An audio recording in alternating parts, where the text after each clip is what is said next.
Hermanos, buenos días tengan cada uno de ustedes. Gracias a Dios damos por sus vidas, por la oportunidad que podemos estar aquí reunidos, porque pudimos tener un fin de semana hermoso sirviendo en nuestras iglesias. Y bueno, también les damos la bienvenida a los que se estarán conectando o están conectando vía Facebook. Les damos la bienvenida y estamos agradecidos porque estén con nosotros. Les invito a que podamos ponernos de pie y buscar el Salmo 138 y lo vamos a leer todos juntos. Es el Salmo 138. De los versículos del 1 al 8.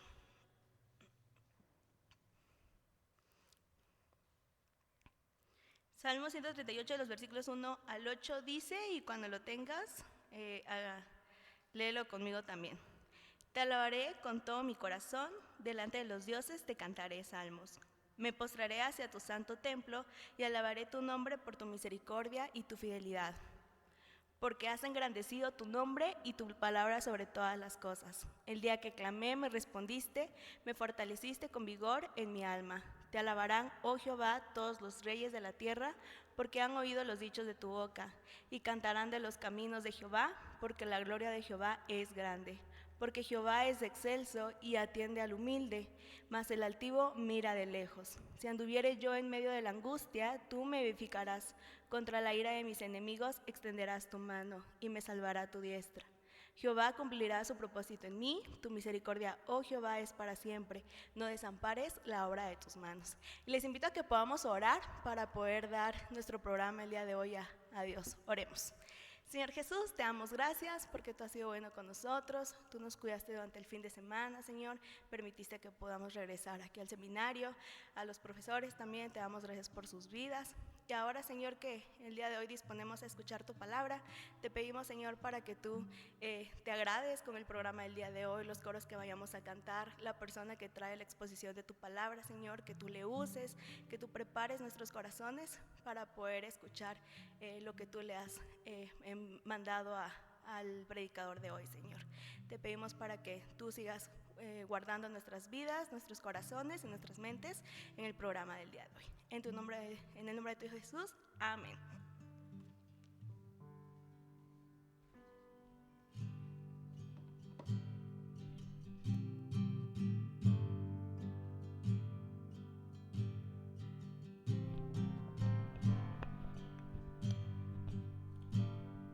El mundo busqué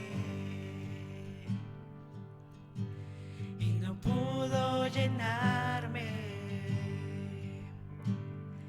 Ningún tesoro que pueda ganar me saciará. Mas llegaste tú y me diste vida nueva, y cada deseo se cumplirá aquí en tu amor.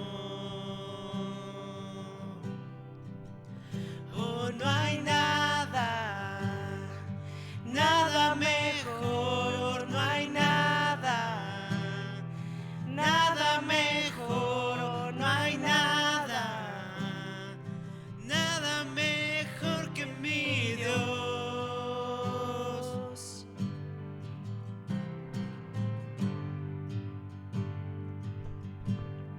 Y vengo a ti, sin miedo, sin reservas, y cada fracaso has visto, Señor, y aún tu amigo soy, porque el Dios de los montes es el Dios de los valles, y no hay lugar que me pueda alejar de tu gracia y amor. Oh, no hay nada, nada mejor, oh, no hay nada, nada mejor, oh, no hay nada, nada mejor que mi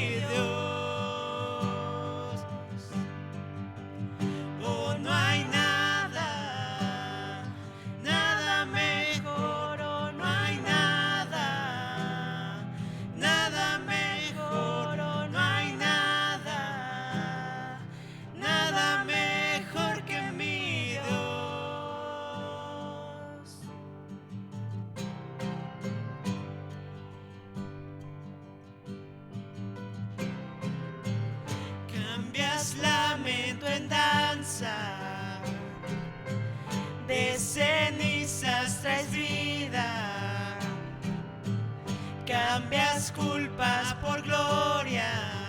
Sé que solo tú lo harás. De las ruinas y tumbas nacen nuevos jardines. Resucitas los huesos. Sé que solo tú lo harás. De las ruinas y tumbas nacen nuevos jardines. Resucitas los huesos. Sé que solo tú lo harás. Sé que solo tú lo harás. Sé que solo tú lo harás. Oh, no hay nada, nada mejor, no hay nada, nada mejor, no hay nada, nada mejor que mi Dios.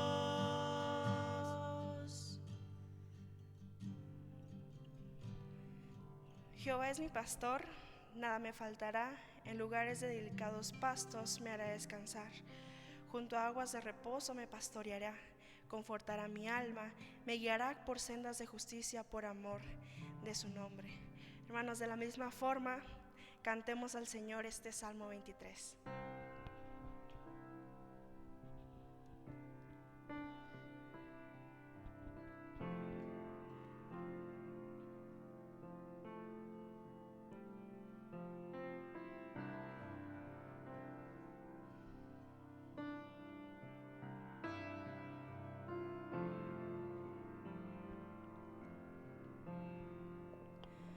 Tengo todo, eres todo lo que necesito.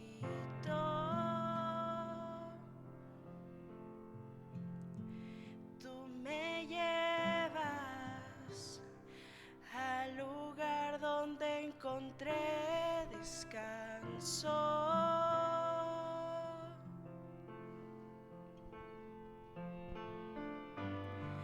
Renuevas mis fuerzas, tú guías mis pasos.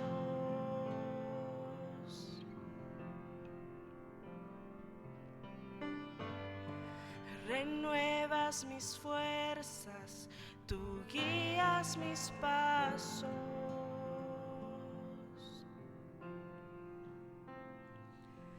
Tu amor inagotable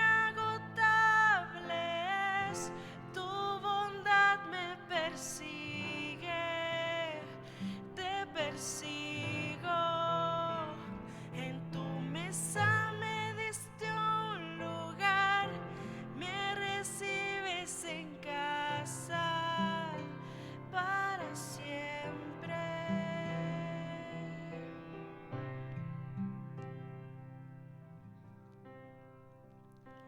En tus brazos cada miedo y temor se apaga. Tú me enseñas a confiar cuando mi fe desmaya.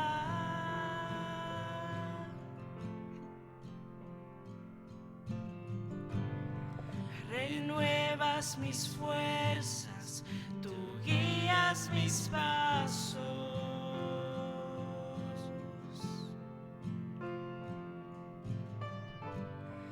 Renuevas mis fuerzas, tú guías mis pasos.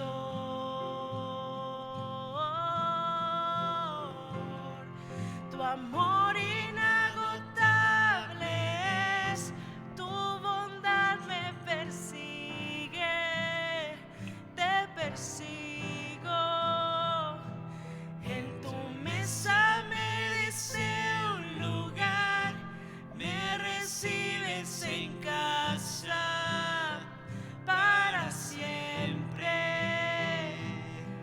Tu amor inagotable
Amén, hermanos, pueden tomar su asiento.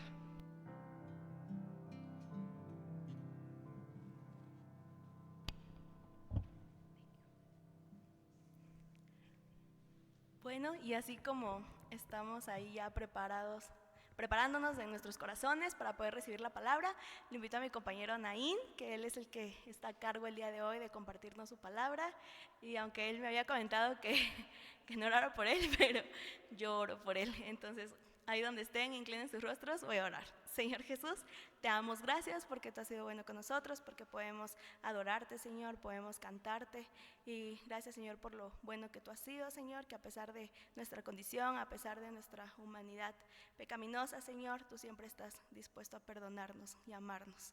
Señor, te pongo en tus manos la vida de mi compañero Naín, que tú le uses, Señor, y que también prepares nuestros corazones para poder recibir tu palabra. En el nombre de Jesús, amén.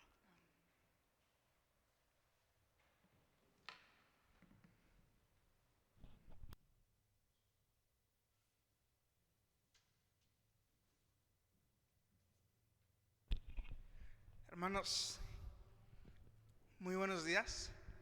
Nuevamente me siento muy honrado, me siento muy contento de estar aquí y de que Dios me dé la oportunidad de usarme como instrumento suyo para predicar su palabra. Me siento muy contento nuevamente de verlos, estar aquí al frente de ustedes, y hoy me toca compartir un tema. Y hermanos, hay un tema que estuvo dando vueltas en mi cabeza durante toda esta semana. A lo mejor es una pregunta demasiado fácil, pero de esta pregunta depende toda nuestra fe. Y de esta pregunta se desprende todo por lo que estamos aquí hoy. Y entre teólogos incluso me da un poquito de miedo hacer la pregunta, pero vamos a confiar en que Dios nos revelará algo y nos hablará a cada uno de nosotros en esta mañana. El tema del día de hoy es: ¿quién es Jesús? A lo mejor ustedes podrían decir, ¿esa pregunta? ¿No hay otro tema más complejo para mí, estudiante de licenciatura en teología? ¿No hay un paradigma, no hay otro misterio más importante que descubrir? Pero hermanos, si tus bases no están bien, y si la piedra sobre la que está edificada tu casa no está bien, tu vida, tu relación, tu ministerio jamás va a estar bien. Les invito a que abramos nuestras Biblias en el Evangelio de Mateo 16, del 13 al 20. Mateo 16, versículos del 13 al 20. Y me gustaría que lo leyéramos de la siguiente manera. Su servidor lee el primer versículo y ustedes leen el segundo, y así nos vamos hasta finalizar el pasaje de esta mañana. Repito la cita, Mateo 16, del 13 al 20. Empiezo yo, hermanos, si me siguen. Viniendo Jesús a la región de Cesarea de Filipo, preguntó a sus discípulos diciendo: ¿quién dicen los hombres que es el Hijo del Hombre?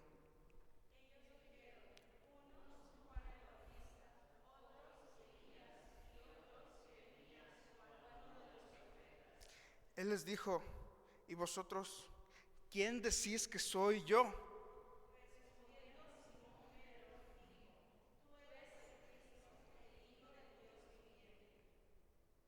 Entonces le respondió Jesús: bienaventurado eres, Simón, hijo de Jonás, porque no te lo reveló carne ni sangre, sino mi Padre que está en los cielos.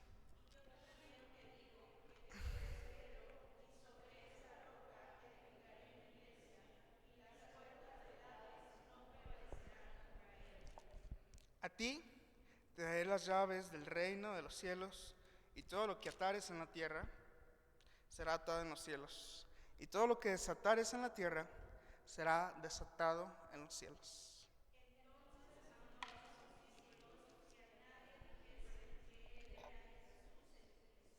Les invito a que leamos nuevamente el versículo 16, así con mucho ánimo, con mucha fuerza. Dice el versículo 16: respondiendo Simón Pedro dijo: Tú eres el Cristo, el Hijo del Dios viviente. Y para comenzar con nuestro tema, me gustaría que reflexionáramos un poco. ¿Quién es Jesús? ¿Alguna vez te lo has vuelto a preguntar desde que aceptaste a Cristo? ¿Alguna vez has vuelto a pensar quién es Jesús? Hoy en día tenemos diversas opiniones de quién es Jesús. El mundo tiene una idea de quién es Jesús. Si tú no la tienes, déjame decirte que el mundo sí tiene una idea. Según algunas páginas de Google, algunas investigaciones que hice rápidamente en Wikipedia, para los cristianos Jesús es el Salvador del mundo y el Hijo de Dios. Pero ¿quién es para el mundo? Para los historiadores es un predicador, un líder religioso judío más. Para los musulmanes es uno de los muchos mensajeros de Alá. Para el ateo es un invento. Para los psicólogos es un sesgo, algo que seguimos con el montón. Para algunos antropólogos es una necesidad de creer. Es una invención que el hombre mismo hace. Y para algunos filósofos, Dios es alguien que ya ha muerto. Pero ¿quién es en realidad Jesús? A la luz de Mateo 16 responderemos esta pregunta: ¿quién es Jesús? Y el punto número 1, hermanos, que me gustaría que estuviéramos viendo allí en nuestra Biblia, es: Jesús no es lo que el mundo dice. Abrimos nuevamente nuestras Biblias ahí donde estábamos ahorita, en Mateo 16, y me gustaría que leyéramos el versículo 3 únicamente. Dice: viniendo Jesús a la región de Cesarea de Filipo, preguntó a sus discípulos diciendo: ¿quién dicen los hombres que es el Hijo del Hombre? Hermanos, punto número 1 es: Jesús no es lo que la gente dice. Y podemos ver que Jesús no lo puso en duda. Yo me pregunto, ¿qué tiene que ver la región? ¿O por qué Mateo escribió la región Cesarea de Filipos? Estuve investigando y al parecer es una región muy tranquila, fuera del pueblo judío. Y algunos otros señalan que probablemente esta pregunta se haya hecho después de que Jesús estuviera orando. Jesús no es lo que dice el mundo, porque Él no lo puso en duda. Él no abrió un debate público en las sinagogas. Él no hizo conferencias para ver si realmente era el Hijo de Dios. Él no hizo un panel informativo. Escogió un rincón apartado, Cesarea de Filipos, para preguntarle a sus discípulos con un objetivo. No le preguntó directamente a la gente: ¿qué opinan de mí? Si la hago o no.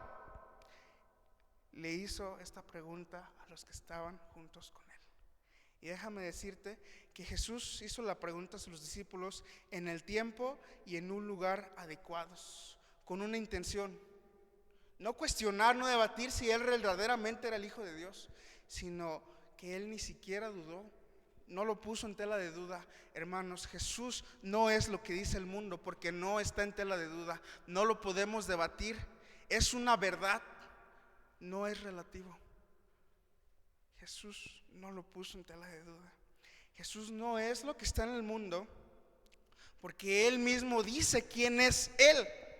Si leemos ahí, les hace una pregunta a los discípulos y les dice: ¿quién dicen los hombres que es Él? Hijo del Hombre. Él mismo se refiere a sí mismo como un sobrenombre, un apodo, ¿cómo podríamos decirlo? Un nombre ahí aparte: Hijo del Hombre. Él mismo se refiere a Él como el Hijo del Hombre. Pero ¿quién es el Hijo del Hombre? ¿De dónde sale este apodo que tantas veces hemos escuchado? ¿Por qué no se llama Cristo simplemente a sí mismo? Y me gustaría leerles Daniel 7:13. Y dice Daniel 7:13: miraba yo la visión de noche, y he aquí con las nubes del cielo venía como un hijo de hombre, que vino hasta el anciano de días, y le hicieron acercarse delante de él, y le fue dado dominio, gloria y reino, para que todos los pueblos, naciones y lenguas le sirvieran. Su dominio es dominio eterno que nunca pasará, y su reino uno que no será destruido. Hijo de hombre era el nombre que tenemos en las profecías desde Daniel. Hijo de hombre quiere decir que él era el Mesías, que el cumplimiento de la ley, el cumplimiento de las profecías estaba en ese momento delante de ellos. Él era el Mesías. Hermanos, si nosotros recordamos, el hombre había caído, y el hombre ha caído desde Génesis, y el hombre ya no puede tener una relación con Dios porque hay algo que nos lo impide, y es el pecado. Sin embargo, Dios proveyó un medio para que tú y para que yo pudiéramos regresar a Él. Proveyó algo que vendría y quitaría ese impedimento, y era el Hijo del Hombre. Así como por un hombre caímos, así mismo por un hombre volveremos a tener libre entrada delante de Él. Dios, Jesucristo mismo, es el Hijo del Hombre, es ese Dios encarnado, es 100% Dios, pero también se hizo hombre por ti y por mí. Jesús no es lo que dice el mundo, Jesús es la profecía cumplida, Jesús es la paga, y Jesús es la manifestación del amor de Dios para que tú y yo podamos volver y entrar con Él, para que tú y yo podamos volver a tener relación con Dios. Jesús es digno de gloria. Jesús es el juez celeste de los últimos días, y es un hombre que en el contexto del pasaje estaba cercano a la muerte. Muerte de cruz, muerte de soledad, para cumplir la profecía y así salvarnos. Jesús no es lo que la gente dice. Jesús no está muerto. Jesús vino y hizo un sacrificio vivo por ti y por mí. Pero Jesús no es lo que dice la gente, porque la gente prefiere darle lugares honorables antes de reconocerlo como Señor. Preferimos hacer un altar, preferimos levantar, pues hay un rinconcito para adorarle en vez de tenerlo como Señor y obedecerle. Dice ahí el siguiente versículo: unos decían que era Juan el Bautista, y otros decían que era Elías, y otros decían que era Jeremías. Los que pensaban que era Juan el Bautista era probablemente Herodes y sus seguidores. Lo vemos en el versículo 14, en el capítulo 14:2. Otros pensaban que era Elías por los milagros que él estaba haciendo, porque obviamente los milagros no podían venir de un hombre común y corriente. Otros lo comparaban con Jeremías porque decían: este hombre tan sufrido, de simiente humilde, debe ser Jeremías. Y si recordamos cómo le decían a Jeremías, le decían el profeta llorón. Lo comparaban con diferentes profetas, pero no lo comparaban con quien realmente era. Y muchas de las veces tú y yo estamos de la misma manera. Pensamos que es nada más nuestro Salvador, pero no lo vemos como Señor y no le obedecemos, y es allí donde está el problema. Hemos adoptado un concepto de Dios que a nosotros nos beneficia. Dios no es lo que dice la gente, ni lo que dice tu corazoncito nada más. Dios es el Hijo de Dios que vino a cumplir la profecía para salvarte y a ti y a mí. Y hermanos, ya sé que somos seminaristas y que sabemos esto, pero la respuesta no es si lo sabes. No me quiero quedar en una área de conocimiento, la respuesta es si lo vives. La respuesta es si ya has deshecho todos los altares que tienes hacia Dios, todas las comparaciones erróneas que tienes para con Dios. Y déjenme decirle que no era mala la comparación. Los profetas son personas respetables por Dios, pero no son Dios. Y ahí es donde está el problema. No es el Mesías, decían ellos, uno de los profetas más, que nos hablará por un tiempo y hará milagros y después volveremos a lo mismo. Jesús no debatió este concepto. Jesús les preguntó: ¿quién dicen ustedes que soy yo? Y después de eso Jesús no opina nada más. Eso nos da nuevamente el punto que les había dicho al inicio. No está en debate si Jesús es Dios. No está en debate quién es Jesús para nuestras vidas, aunque el mundo así nos lo quiera hacer pensar. Muchos tienen un concepto que Dios es amor, pero solamente amor y no justicia, y confunden la libertad con el libertinaje.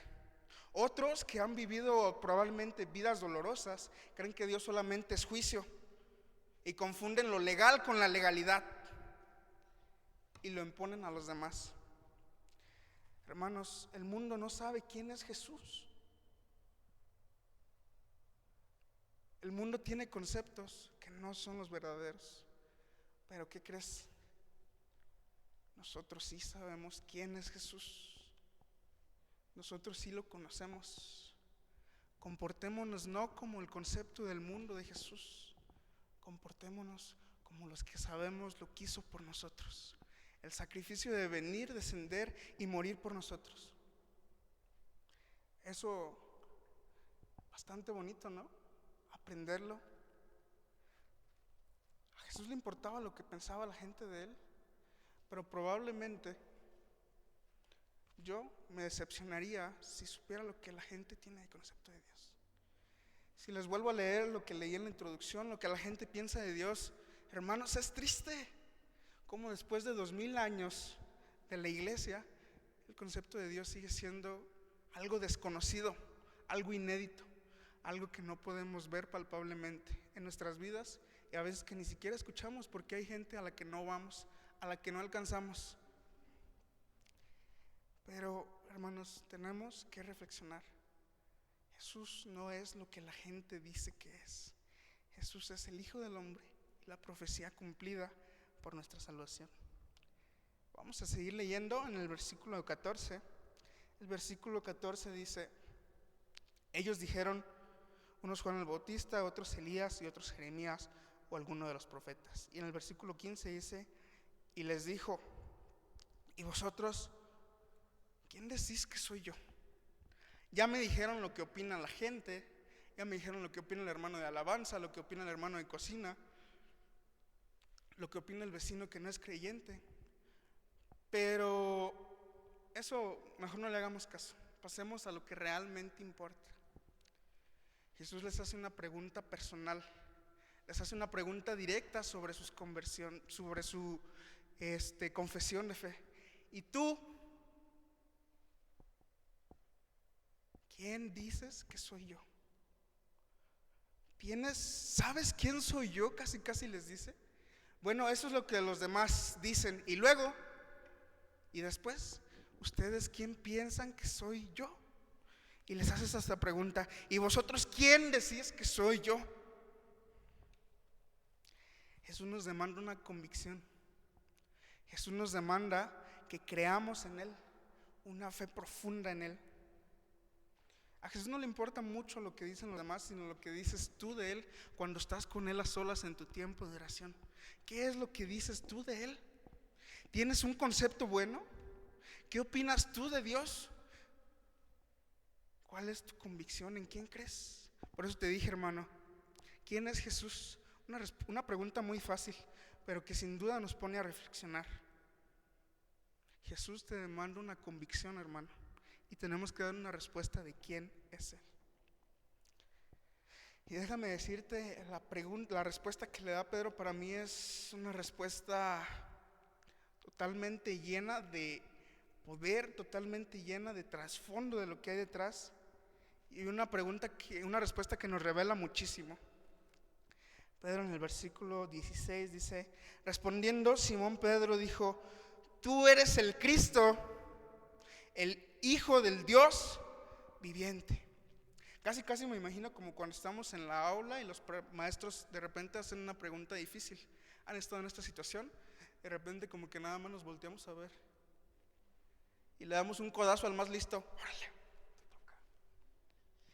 Pero hermanos, en esta situación la respuesta de Pedro es una respuesta casi instantánea.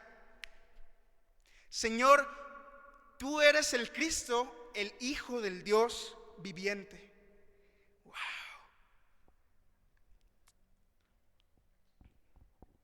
Dios quiere que le confesemos que creemos de Él. Y pongo de ejemplo la vida de Pedro y digo, wow, Dios estaba usando a ese hombre y Dios se lo reveló. Pero hermanos, la pregunta no es lo que tú dices, sino lo que tú haces.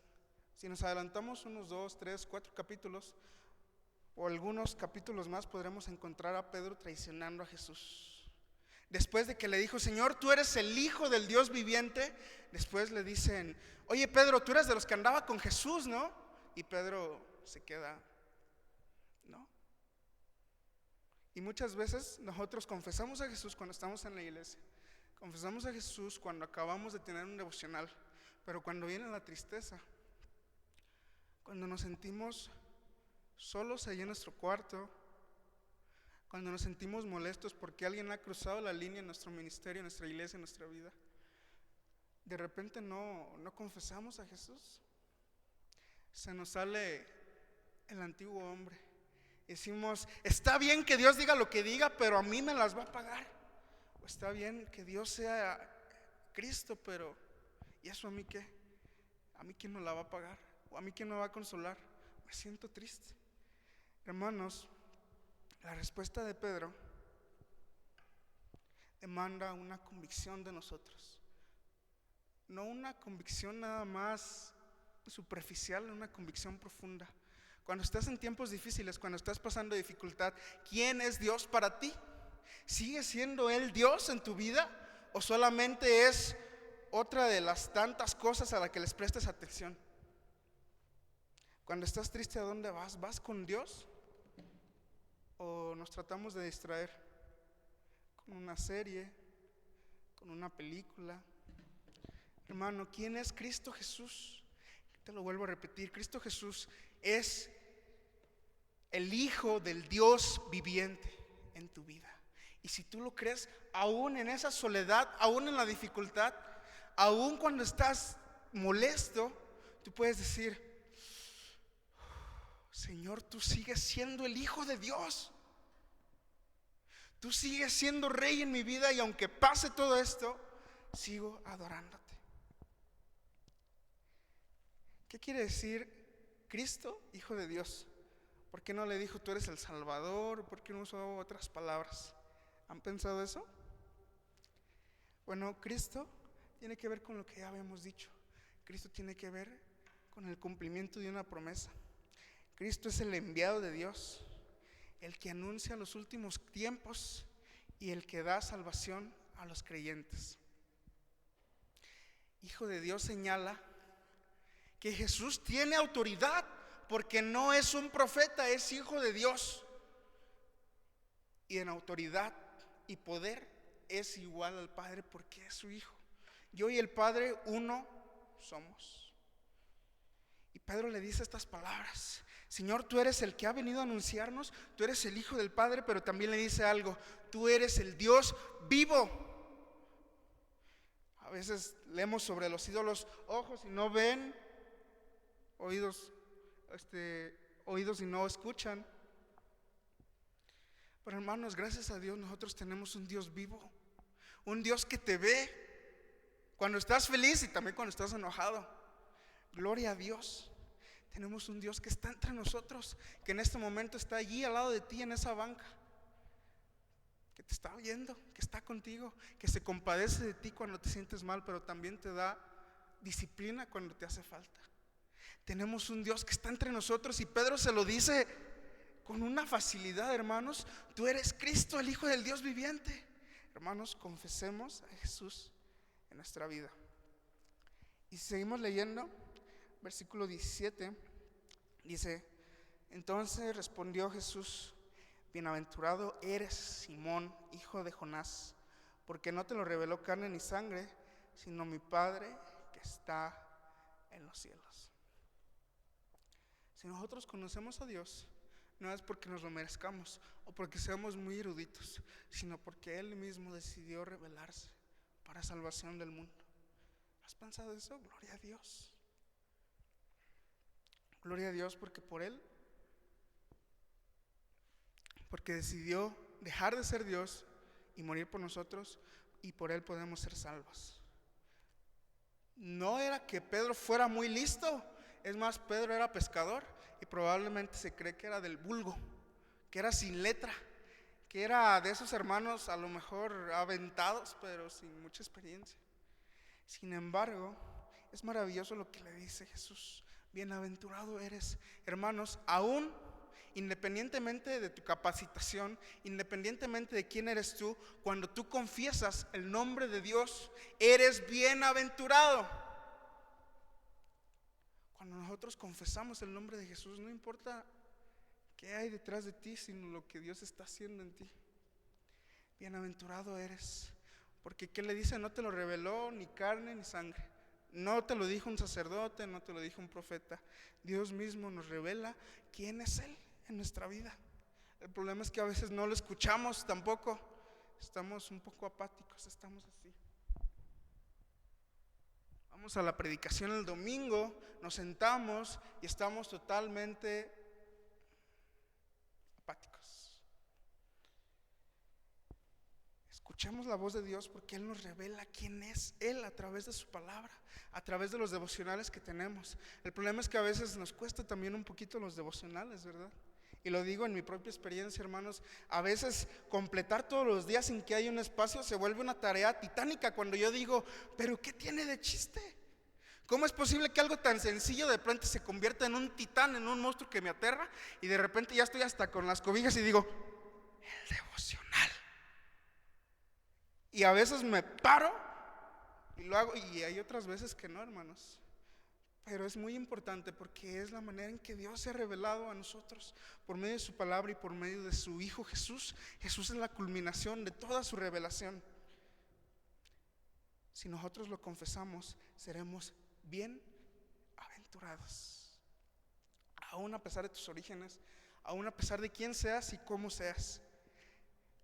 Vivimos sin confesarlo a veces. A veces vivimos como los otros discípulos. Te toca. Tú sí le sabes, responde. ¿Quién es Jesús? Cuando vamos a campañas evangelísticas, que a veces nos mandan a predicar puerta por puerta, muy buenas tardes, venimos a predicar la palabra de Dios, te toca. Y ahí te va, nos cuesta confesar quién es Dios en nuestras vidas, ¿sí o no? Pero más nos cuesta diariamente en la casa. Recuerdo mucho mi hogar, porque en mi familia todos somos muy acelerados, tenemos un temperamento muy avivado. Y de repente salimos ya peleados y digo, espérate, no estás demostrando que Dios está contigo hoy, no lo estás confesando. Y ese es lo que debemos hacer diariamente, hermanos. Lo que hizo Pedro lo debemos llevar a nuestra Biblia, a nuestra vida, y aplicarlo diariamente. No aplicarlo nada más cuando estamos con Jesús, allí delante de Él en un devocional, porque Jesús está siempre contigo aquí. Debemos aplicarlo todos los días de nuestra vida. En cada momento, en cada minuto debemos confesar que Jesús es Dios. No solo con nuestras palabras, nuestras acciones también hablan. Una vez entró un señor que necesitaba un arreglo de carpintería, necesitaba él una mesita. Y entra a la carpintería y va el carpintero, un ruidazo, otro carpintero con la sierra, y le comienza a hablar. ¿Quién me atiende? Y el carpintero hablaba, pero no lo escuchaba. Dice, tanto ruido lo que hacemos que a veces no nos escuchan lo que decimos. Lo que haces a veces tiene más peso que lo que dices. Hermano, que tus acciones confiesen que Jesús es el Señor. Y volvemos al ejemplo de Pedro. Pedro más adelante le dice, no, Señor, ¿cómo que tú vas a morir en una cruz? No te mueras. Y Jesús lo pasa de ser bienaventurado y lo pasa de decirle que Dios se lo había revelado, a decirle, apártate de mí, Satanás. Muchas veces caemos en esos errores, hermanos, en una disonancia entre lo que hacemos y lo que decimos. El mundo tiene necesidad de saber quién es Dios, porque el mundo no lo sabe. El mundo está sediento de decir, ¿quién es Jesús? Pero el mundo no solamente lo quiere escuchar, lo quiere ver en tu vida, lo quiere ver en tus acciones. Y Dios usó a Pedro tan grandemente ya en Hechos, pero pasó por un proceso, porque aún no lo ponía en práctica. Hermanos, es momento de que nosotros nos centremos en lo que realmente es importante, confesar a Jesús en nuestras vidas. Porque Jesús es, dice este punto, el Cristo, el Hijo del Dios viviente. Ya vamos llegando a nuestro tercer punto. Y nuestro tercer punto es Jesús, el fundamento de la iglesia y de nuestra identidad. Déjenme decirles que este es un pasaje pues un poquito difícil, al menos para mí. Me siento un poco inexperto aún, me siento todavía con dificultades para poder analizar toda la completitud de nuestra palabra de Dios. Y le preguntaba al profe Villagrán cuál es la interpretación de este pasaje. Y hermanos, quisiera compartir este punto con ustedes con mucho temor y temblor, pero confiando en que Dios ha inspirado en esta mañana su palabra. Jesús es el fundamento de nuestra iglesia porque tiene autoridad.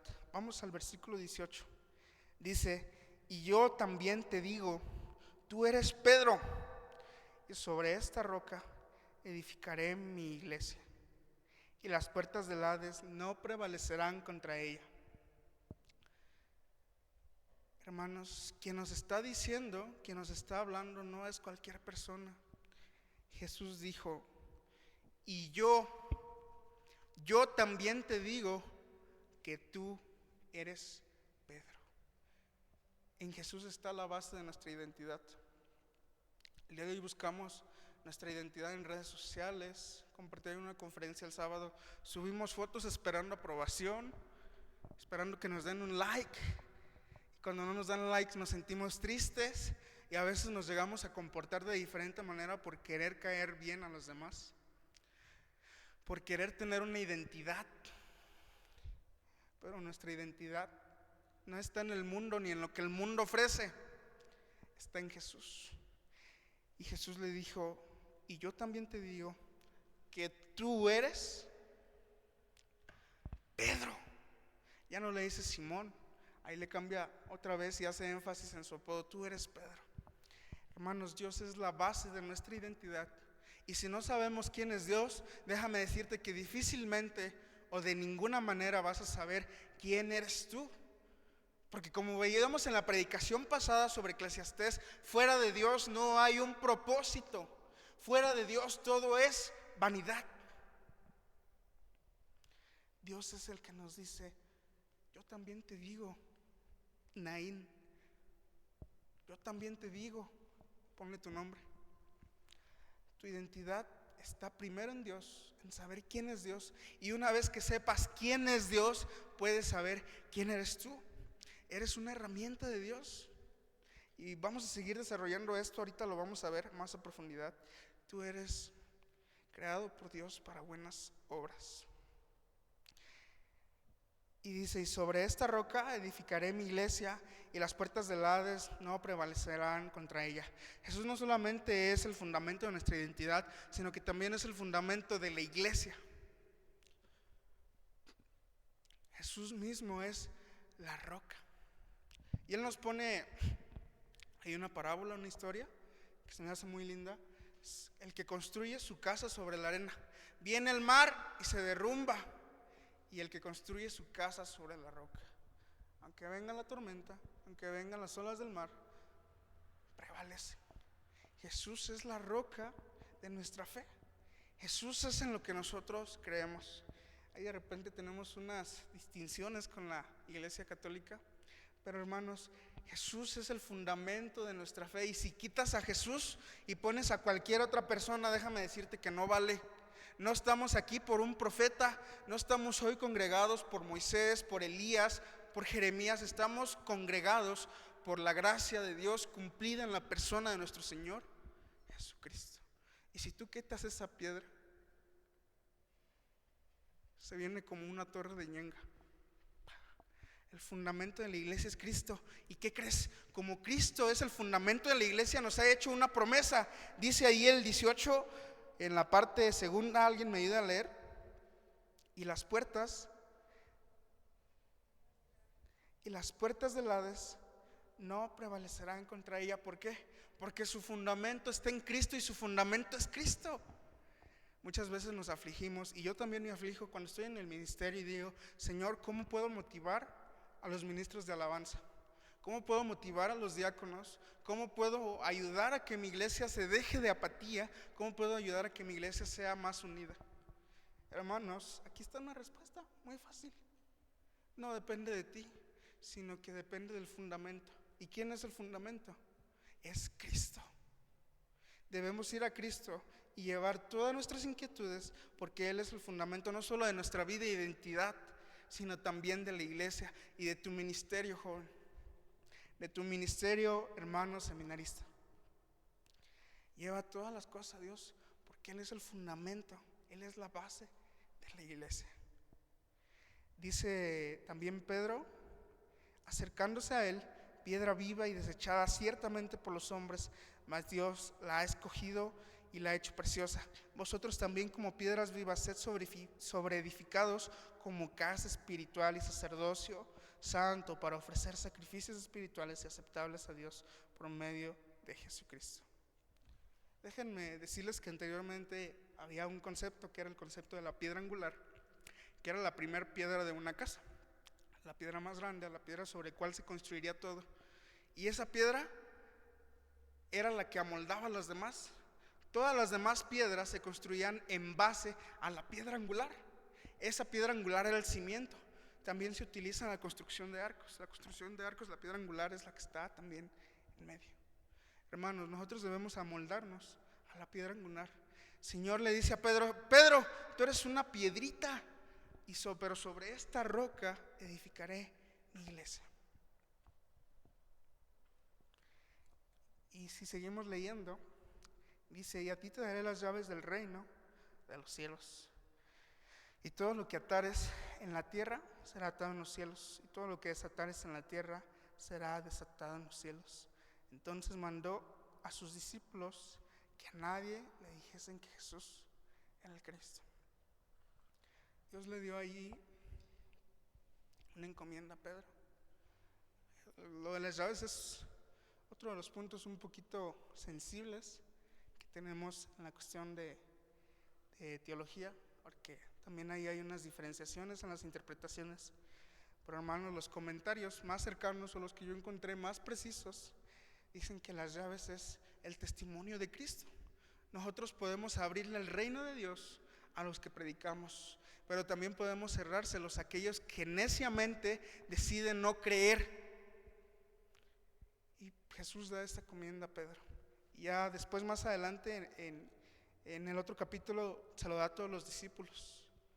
Hermanos, tenemos una encomienda y también nuestra personalidad, quiénes somos, va determinado lo que tenemos que hacer. Tenemos que rogar por las personas, tenemos que interceder por los hermanos que tenemos, por las personas que aún no han escuchado de Cristo. Solo Dios puede ayudarnos a hacer eso. Y déjame decirte que Él ya hizo, Él ya predispuso a los que han de ser desatados y no, y Él lo respalda. Y dice ya por último el versículo final, todavía no era el tiempo de que Jesús habría de morir, y todavía no era tiempo de que Jesús debatiera que Él era el Cristo. Sería demostrado no con palabras, sino con acciones. Y después de esto, hermanos, Jesús vivió su pasión y murió en una cruz por nosotros. Y al final del libro de Mateo nos deja una nueva instrucción. Por tanto, id y haced discípulos a todas las naciones, bautizándoles en el nombre del Padre, ahora también del Hijo y del Espíritu Santo. Y esa es la confesión que hoy en día debemos hacer diariamente. ¿Quién es Dios en nuestra vida? ¿Cómo nos cambia eso? ¿En qué afecta que Dios haya venido aquí en la imagen de Jesucristo? Hay una reflexión, también una ilustración que dice que una vez un pastor estaba predicando un sermón evangelístico y el pastor dice, cualquiera que quiera confesar que Jesús es su Señor en su vida, solamente ore con nosotros y levante las manos. Acabó el pastor, no levantaron ninguna mano, no hubo ninguna confesión. Pero al final de la predicación viene una niñita. Le dice, pastor, yo quiero confesar que Jesús es mi Señor, pero me da pena. La otra vez que predique, ore por mí, pero no diga mi nombre. El pastor le da unas palmaditas y le dice, claro. Y en el domingo que sigue, el pastor vuelve a hacer una invitación.